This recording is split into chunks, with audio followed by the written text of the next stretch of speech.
Hello दोस्तों, स्वागत है आप सभी का हमारे YouTube channel science GK and JS में। एसएससी एमटीएस एग्जाम 2023 13 सितंबर के तीनों शिफ्टों का एग्जाम खत्म हो चुका है और अब तक मेरे पास मैक्सिमम रियल क्वेश्चन आ चुके हैं तीनों शिफ्टों के जो एग्जाम में पूछे गए थे। तो शुरू करते हैं आज का वीडियो, देख लेते हैं आज के तीनों शिफ्टों किस प्रकार क्वेश्चन पूछे गए हैं जीके एंड जेएस के। तो गाइज अपन शिफ्ट वाइज चलेंगे, सबसे पहले फर्स्ट शिफ्ट, फिर सेकंड शिफ्ट और फिर थर्ड शिफ्ट के क्वेश्चन देखेंगे। और गाइज मैंने सभी को पार्ट वाइज डिवाइड करेगा, जैसे आपको आपके क्वेश्चन मैच कराने में कोई भी दिक्कत नहीं होने वाली है। तो गाइज वीडियो शुरू करने से पहले यदि आप चैनल पर पहली बार आए तो चैनल को सब्सक्राइब कर बेल आइकन ऑन कर लो, ताकि आपका कल का एग्जाम और बचा। तो गाइज उसका आपको एग्जाम एनालिसिस देखना है आपकी क्वेश्चन मैच कराने के लिए, तो उसके लिए आपको चैनल को अभी सब्सक्राइब बेल आइकन ऑन कर लेना है, ताकि मैं जैसे ही कल आपका एग्जाम खत्म होगा उसका एनालिसिस लेके आऊँगा तो उसका नोटिफिकेशन आप तक पहुंच जाएगा और आप एनालिसिस देख सकेंगे। शुरू करते हैं फर्स्ट शिफ्ट से और देख लेते हैं फर्स्ट शिफ्ट में आज किस प्रकार क्वेश्चन पूछे गए। और गाइज मैंने वैसे सभी शिफ्टों का अलग अलग से एनालिसिस करवा दिया है। ये वीडियो उन सभी के लिए जिनका कल एग्जाम होने वाला है, तो आप इस वीडियो को देख सकते हो। और मैंने सभी शिफ्टों का मतलब जो पिछला जितना भी एग्जाम चला है इस बार का, उसके सभी शिफ्टों का एनालिसिस कराया और उन सभी की प्ले लिस्ट बना रखी है और उसका लिंक डिस्क्रिप्शन में दे रखा है। तो आप प्ले लिस्ट में जाके पिछली क्लासेस देख सकते हो, ताकि यदि आपका कल का एग्जाम बचा है तो जो भी क्वेश्चन रिपीट होने वाले हैं वो आपके एक भी क्वेश्चन गलत नहीं होने चाहिए। गाइस यदि आप एनालिसिस देखी जाओगे तो आपके सारे क्वेश्चन वो सही होने वाले हैं। तो आज शुरू करते हैं आज के फर्स्ट शिफ्ट से और देख लेते हैं फर्स्ट शिफ्ट में किस प्रकार क्वेश्चन पूछे गए। तो फर्स्ट शिफ्ट का फर्स्ट क्वेश्चन है, विशाखापट्टनम बंदरगाह कौन से राज्य में स्थित है? आंध्र प्रदेश में स्थित है। आंध्र प्रदेश इसका राइट आंसर हो जाएगा। नेक्स्ट क्वेश्चन है, कोरबा कोयला खदान भारत के किस राज्य में स्थित है? छत्तीसगढ़ में स्थित है। छत्तीसगढ़ इसका राइट आंसर हो जाएगा। इसका नेक्स्ट क्वेश्चन है, 2011 जनगणना के अनुसार भारत की कुल आबादी कितनी है? तो है 1.21 मिलियन है, यानी 121 करोड़। तो 121 करोड़ इसका राइट आंसर हो जाएगा। और इसकी बात करें तो इसमें पुरुषों की बात करें 623.72 मिलियन थी, यानी 53.54% पुरुष थे और 48.40% यानी 586.46 मिलियन महिलाएं थी। ये फैक्ट आपको ध्यान रखना है। इसमें नेक्स्ट क्वेश्चन है, सबसे पहले मानसून कहां पर आता है? तो केरल राज्य में आता है। केरल इसका राइट आंसर हो जाएगा। इसमें नेक्स्ट क्वेश्चन है, विनेश फोगाट ने वर्ल्ड चैंपियनशिप में कितने पदक जीते थे? तो 2 पदक जीते थे, 2 मेडल इसका राइट आंसर हो जाएगा। इसमें नेक्स्ट क्वेश्चन है, संस्कृति और शिक्षा को बढ़ावा देने का उद्देश्य कौन से अनुच्छेद में दे रखा है? तो अनुच्छेद 29 में दे रखा है। अनुच्छेद 29 इसका राइट आंसर हो जाएगा, जो भारतीय संविधान का मौलिक अधिकारों का संबंधित अनुच्छेद है। और ये इसके अनुसार संस्कृति, शिक्षा इत्यादि अनुसूचित जाति और जनजातियों के हित को बढ़ावा देना इसमें उल्लेख दे रखा है। तो ये इसका राइट आंसर हो जाएगा। इसमें नेक्स्ट क्वेश्चन है, 1857 की लड़ाई में अहम भूमिका निभाने वाले मंगल पांडे का संबंध किस रेजिमेंट से था? तो 34वीं बंगाल नेटिव इन्फेंट्री रेजिमेंट से था। तो ये इसका राइट आंसर हो जाएगा। इसमें नेक्स्ट क्वेश्चन है, वेरी मार्शल और के रेबिन ने किस बैक्टीरिया खोज की थी जो माउथ अल्सर के लिए जिम्मेवार है, जो मानव पेट में रहता है? तो हेलिकोबैक्टर पेलोरी बैक्टीरिया खोज की थी। तो ये इसका राइट आंसर हो जाएगा। और इसके बाद बात करें तो लेप्री माइक्रोबैक्टीरियम लेप्री की खोज हैंसन ने किया था। और कोलोस्ट्रेट नामक वायरस की खोज ये टेटनस का वायरस है, इसका ये भी आपको ध्यान रखना है। और सालोनेला टाइफी ये टाइफाइड का वायरस है, तो मतलब बैक्टीरिया है, तो ये भी आपको ध्यान रखना है। इसमें नेक्स्ट क्वेश्चन है, SAFF चैंपियनशिप 2021 में भारत ने किसे हराया था? तो नेपाल को हराया था 3-0 से। तो नेपाल इसका राइट आंसर हो जाएगा। इस पर नेक्स्ट क्वेश्चन है, संतुलित बजट का अर्थ क्या है? तो संतुलित बजट एक ऐसी स्थिति बनती है जब कुल राजस्व कुल व्यय के बराबर या उसके अधिक हो जाता है, तो उसे संतुलित बजट कहा जाता है। तो ये इसका राइट आंसर हो जाएगा। इसमें नेक्स्ट क्वेश्चन है, वेटिंग फॉर ए वीजा किसकी आत्मकथा है? तो डॉक्टर भीमराव अम्बेडकर की आत्मकथा है। डॉक्टर भीमराव अम्बेडकर इसका राइट आंसर हो जाएगा। और इनकी बात करें, भीमराव अम्बेडकर जी को भारत संविधान पिता के रूप में जाना जाता है और वे स्वतंत्र भारत के प्रथम विधि एवं न्याय मंत्री थे। ये फैक्ट आपको ध्यान रखना है। और भारतीय संविधान के निर्माण के लिए गठित प्रारूप समिति का अध्यक्ष भी डॉक्टर भीमराव अम्बेडकर को चुना गया था। तो फैक्ट आपको ध्यान रखना है। इसमें नेक्स्ट क्वेश्चन है, उस्ताद बिस्मिल्लाह खान कौन सा वाद्य यंत्र बजाते थे? शहनाई बजाते थे। शहनाई इसका राइट आंसर हो जाएगा। और सन 2000 में इनको भारत रत्न सम्मानित किया गया था। तो फैक्ट आपको ध्यान रखना है। इसमें नेक्स्ट क्वेश्चन है, पुनर्गठन किसके बाद हुआ? तो 1905 में। इसका राइट आंसर हो जाएगा। और इसमें नेक्स्ट क्वेश्चन है, भारत रत्न सम्मानित किया गया था 1905 में। इसका राइट आंसर हो जाएगा। जम्मू कश्मीर पुनर्गठन अधिनियम कब पारित हुआ था? तो ये अगस्त 2019 में पारित हुआ था। तो अगस्त 2019 से इसका राइट आंसर हो जाएगा। जिसके बाद इनको मतलब जम्मू कश्मीर और लद्दाख 2 नए केंद्र शासित प्रदेश बनाए गए थे। तो फैक्ट आपको ध्यान रखना है। इसमें नेक्स्ट क्वेश्चन है, माइक्रो फाइनेंस कंपनियों का वर्तमान रुझान क्या है? तो MFI ने उच्च स्तर के ऋण तक पहुंच बनाने, अपने पोर्टफोलियो को बढ़ाने और प्रबंधन दक्षता स्तर को मजबूत करने के लिए यह कदम उठाया है। और सूक्ष्म वित्त संस्थाओं की मतलब ये कदम उठाया, तो ये इसका राइट आंसर हो जाएगा। सूक्ष्म वित्त संस्थाएं उन कंपनियों को कहा जाता है जो निम्न आय वर्ग के लोगों को अपने व्यवसाय शुरू करने के लिए सस्ती ब्याज दरों पर कर्ज उपलब्ध कराती है। तो इफेक्ट आपको ध्यान रखना। इस पर नेक्स्ट क्वेश्चन है, लता मंगेशकर किस वर्ष भारत रत्न सम्मानित किया गया था? तो सन 2001 में सम्मानित किया गया था। तो ये इसका राइट आंसर हो जाएगा। इस पर नेक्स्ट क्वेश्चन है, और इनको इनकी लता मंगेशकर जी की बात करें तो 1989 में दादा साहेब फाल्के पुरस्कार दिया गया था, 1969 में पद्म भूषण दिया गया था और 1999 पद्म विभूषण से भी इनको सम्मानित किया गया था। तो फैक्ट पे आपको ध्यान रखना है। और इनको क्वीन ऑफ मेलोडी के नाम से भी जाना जाता था। तो फैक्ट पे आपको ध्यान रखना है। इस पर नेक्स्ट क्वेश्चन है, लेंस का कौन सा भाग इससे गुजरने वाले प्रकाश की मात्रा को नियंत्रित करता था? डायफ्राम करता है। डायफ्राम इसका राइट आंसर हो जाएगा। इस पर नेक्स्ट क्वेश्चन है, जूनियर पुरुष हॉकी विश्व कप का विश्व कप कहाँ आयोजित होगा? तो भारतीय टीम 23 मई से 1 जून तक ये ओमान के सलाला में होने वाला है। तो ओमान इसका राइट आंसर हो जाएगा। इसमें भारत की बात करें, भारत की 10 टीमों में से एक टीम भाग इसमें लेगी। तो इफेक्ट आपको ध्यान रखना। और ये कौन सा संस्करण है? 10वां संस्करण है, ये भी आपको ध्यान रखना है। इसमें नेक्स्ट क्वेश्चन है, राजघाट कहाँ पे स्थित है? जो दिल्ली में स्थित है। दिल्ली इसका राइट आंसर हो जाएगा। चैत्र भूमि भीमराव अम्बेडकर का समाधि है, मुंबई में स्थित है। इफेक्ट आपको ध्यान रखना है। और महाप्रयाण घाट पटना में स्थित है, जहाँ पर मतलब राजेंद्र बाबू का समाधि स्थल है। तो इफेक्ट आपको ध्यान रखना है। इसका नेक्स्ट क्वेश्चन है, 1939 में कांग्रेस के त्रिपुरी अधिवेशन में पट्टाभिषेक मैया को किसने हराया था? तो नेता सुभाष चंद्र बोस ने हराया था। सुभाष चंद्र बोस इसका राइट आंसर हो जाएगा। इसमें नेक्स्ट क्वेश्चन है, the God of small things पुस्तक के लेखक कौन है? तो अरुंधति रॉय। अरुंधति रॉय इसका राइट आंसर हो जाएगा। इसमें नेक्स्ट क्वेश्चन है, राजगीर उत्सव कहाँ मनाया जाता है? तो ये एक वार्षिक 3 दिवसीय कार्यक्रम और बिहार के राजगीर में मनाया जाता है। तो बिहार इसका राइट आंसर हो जाएगा। इसमें नेक्स्ट क्वेश्चन है, छऊ किस राज्य का लोक नृत्य नहीं है? तो मध्य प्रदेश का लोक नृत्य नहीं है। तो मध्य प्रदेश का राइट आंसर हो जाएगा। जबकि पश्चिम बंगाल, ओडिशा और झारखंड ये तीनों राज्यों में प्रचलित है। तो ये भी आपको ध्यान रखना है। और इसके 3 रूप है, जो सरायकेला ये झारखंड में किया जाता है, छऊ मयूरभंज ओडिशा में किया जाता है, और पुरुलिया ये पश्चिम बंगाल में किया जाता है। तो ये आपको ध्यान रखना है। इसमें नेक्स्ट क्वेश्चन है, इनमें से कौन सी नृत्यांगना भरतनाट्यम और ओडिसी दोनों शास्त्रीय नृत्यों से संबंधित है? तो सोनल मानसिंह है। सोनल मानसिंह इसका राइट आंसर हो जाएगा। जिनको सोनल मानसिंह 1992 पद्म भूषण और 2003 पद्म विभूषण पाने वाली सबसे कम उम्र की महिला थी। तो इफेक्ट आपको ध्यान रखना है। इसमें नेक्स्ट क्वेश्चन है, निर्मला पाणिकर किस शास्त्रीय नृत्य से संबंधित है? मोनियट्टम से संबंधित है। मोनियट्टम इसका राइट आंसर हो जाएगा। जिसको इनके गुरु की बात करते हैं, गुरु कल्याणी कुट्टियम्मा ये की शिष्या थी। तो इफेक्ट आपको ध्यान रखना है। तो गाइस यहाँ पे अपने फर्स्ट शिफ्ट क्वेश्चन समाप्त हो चुके हैं। अब सेकंड शिफ्ट क्वेश्चन देख लेते हैं। सेकंड शिफ्ट में किस प्रकार क्वेश्चन पूछे गए? तो सेकंड शिफ्ट का फर्स्ट क्वेश्चन है, the God of small things पुस्तक के लेखक कौन है? तो अरुंधति रॉय। अरुंधति रॉय इसका राइट आंसर हो जाएगा। और इस उपन्यास ने बुकर पुरस्कार जीता था 1997 में। तो इफेक्ट आपको ध्यान रखना है। और इसको मतलब 40 से अधिक भाषाओं में इसका अनुवाद किया जा चुका है। तो इफेक्ट आपको ध्यान रखना है। इसमें नेक्स्ट क्वेश्चन है, किस भारतीय को मोजार्ट ऑफ मद्रास का लोकप्रिय नाम दिया गया था? तो गाइस AR रहमान को दिया गया था। AR रहमान इसका राइट आंसर हो जाएगा। 2010 में भारत सरकार ने उन्हें भारत के मतलब देश के तीसरे सबसे बड़े सम्मान यानी पद्म भूषण से सम्मानित किया था। तो इफेक्ट आपको ध्यान रखना है। इस पर नेक्स्ट क्वेश्चन है, कृष्ण जन्माष्टमी हिंदू कैलेंडर के अनुसार किस महीने में मनाई जाती है? तो भाद्रपद महीने के मतलब कृष्ण पक्ष के अष्टमी को मनाई जाती है, यानी 8वें दिन मनाई जाती है। तो इफेक्ट आपको ध्यान रखना है। और ये मतलब इसी महीने मनाई गई है, जब 7 सितंबर को मनाई गई 2023 में। तो इफेक्ट आपको ध्यान रखना है। और इस दिन क्या किया जाता है, मतलब कृष्ण जी के जन्मदिन के उपलक्ष्य में इसको मनाया जाता है। तो इफेक्ट आपको ध्यान रखना है। इसको नेक्स्ट क्वेश्चन है, आदि शंकराचार्य की 12 फीट की मूर्ति कहाँ स्थापित की गई? तो केदारनाथ उत्तराखंड में स्थापित की गई।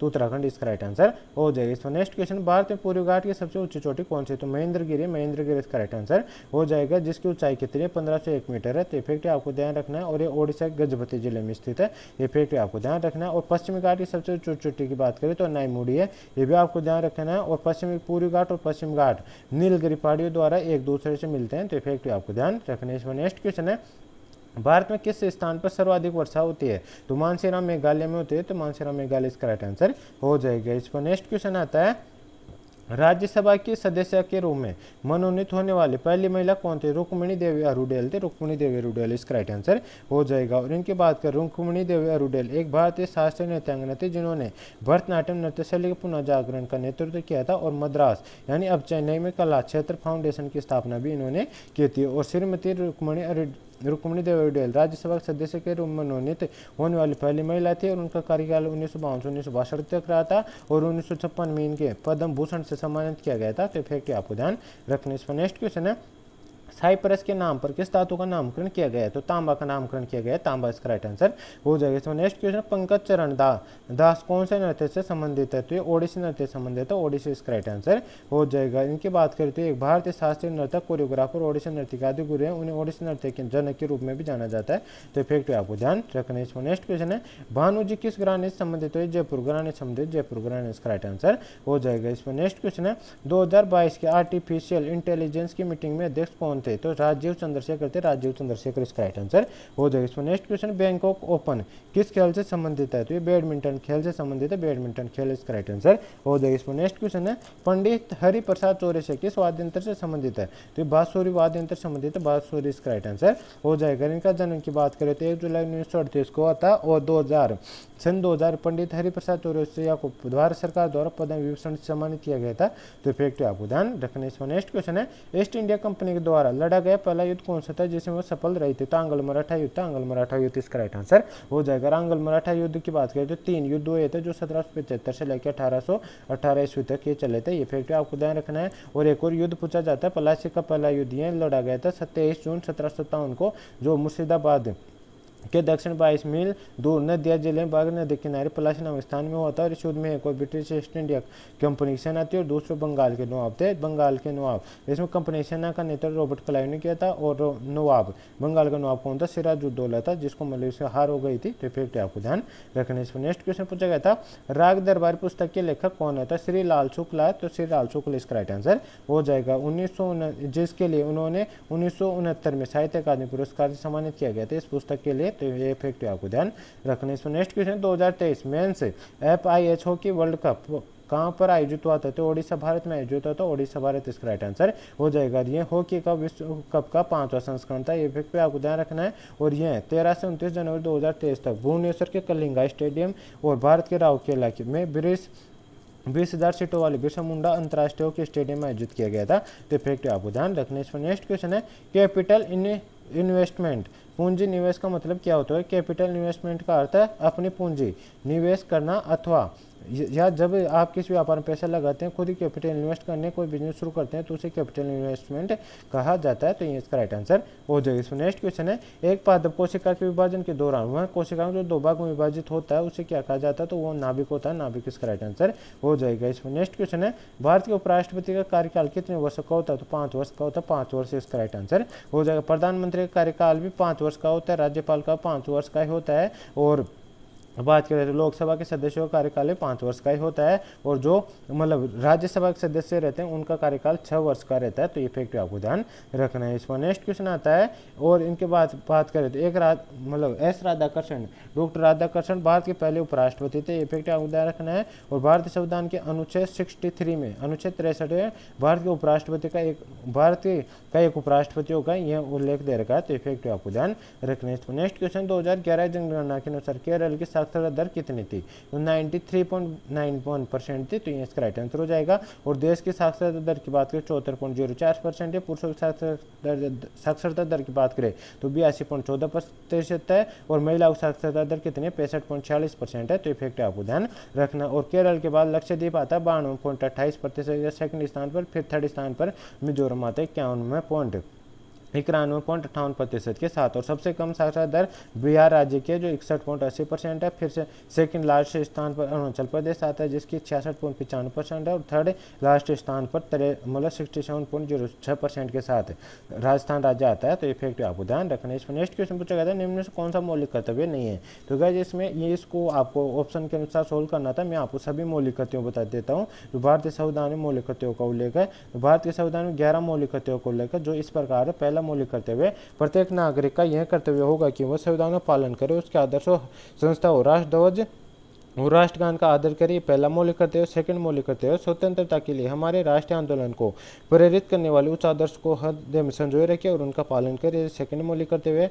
थर्ड मौलिक कर्तव्य, भारत की प्रभुता, एकता और अखंडता की रक्षा करे। चौथा मौलिक कर्तव्य, देश की रक्षा करे। पांचवा मौलिक कर्तव्य, भारत के सभी लोगों में समरसता और समान भावना की भावना का निर्माण करे। छठा मौलिक कर्तव्य, हमारी सामाजिक संस्कृति की गौरवशाली परंपरा का महत्व समझे और उसका परीक्षण करे। सातवां मौलिक कर्तव्य, प्राकृतिक पर्यावरण की रक्षा और उसका संवर्धन करे। आठवां मौलिक कर्तव्य, वैज्ञानिक दृष्टिकोण और ज्ञान अर्जन की भावना का विकास करे। नौवां मौलिक कर्तव्य, सार्वजनिक संपत्ति को सुरक्षित रखे। दोस्तों, मौलिक कर्तव्य व्यक्तिगत एवं सामूहिक गतिविधियों के सभी क्षेत्रों में उत्कर्ष की ओर बढ़ने का सतत प्रयास करें। और 11 मौलिक कर्तव्य माता पिता या संरक्षक द्वारा 6 से 14 वर्ष के बच्चों हेतु प्राथमिक शिक्षा प्रदान करना उनका मौलिक कर्तव्य है। तो इफेक्टिव आपको ध्यान रखना है, ये 11 मौलिक कर्तव्य। तो इनके अलावा जो भी ऑप्शन में दिया गया था वो अपना राइट आंसर हो जाता। तो गाइस यहाँ पे अपने सेकंड शिफ्ट के क्वेश्चन समाप्त हो चुके हैं। अब थर्ड शिफ्ट के क्वेश्चन देख लेते हैं। थर्ड शिफ्ट में किस प्रकार क्वेश्चन है पूछ चुके हैं। तो थर्ड शिफ्ट का फर्स्ट क्वेश्चन है, गांधी जी का पहला सत्याग्रह कौन सा था? तो चंपारण सत्याग्रह था, जो बिहार में किया गया था।